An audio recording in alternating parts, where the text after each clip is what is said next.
দুনিয়ার কোনো কিছু হাসিল হয়ে যাওয়া এটা সফলতা নয়। একজন মুমিন মুসলিমের মর্যাদা আল্লাহর কাছে এক পাল্লায় যদি একজন মুমিন মুসলিমকে রাখেন, আরেক পাল্লায় পুরো পৃথিবীকে রাখেন। কেউ যদি পুরো পৃথিবীকে ধ্বংস করে দেয়, এটা আল্লাহর কাছে অত বড় অপরাধ নয়। একজন মুমিনকে যদি কেউ হত্যা করে, এটা যত বড় অপরাধ। তাহলে একটা মানুষ তাওহীদের উপরে যারা আছে তাদের মান মর্যাদা এত, আল্লাহ বলছেন অতএব তারা যেন দুনিয়ার জন্য নয়, বরং তারা ওই পরকালে জাহান্নাম থেকে মুক্ত হয়ে যাওয়ার সেই রাস্তা যেন তারা অবলম্বন করে। কারণ সেই দিন যাকে জাহান্নাম থেকে শুধু বাঁচানো নয়, দূরে রাখা হবে। ওয়াউদখিলাল জান্নাহ, আর যাকে জান্নাতে প্রবেশ করিয়ে দেওয়া হবে, আল্লাহ বলছেন ফাকাদ ফাজ, এই হলো সফল কাম। কারণ জান্নাত এমন একটা জায়গা, এটা হচ্ছে চির সুখের জায়গা।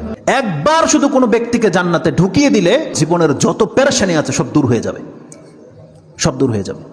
তাহলে পরকালের ব্যাপারটা হচ্ছে এমন। আল্লাহ বলতেছেন সেই দিন যাকে জান্নাতে ঢুকিয়ে দেওয়া হবে, আল্লাহ বলছেন এই ব্যক্তি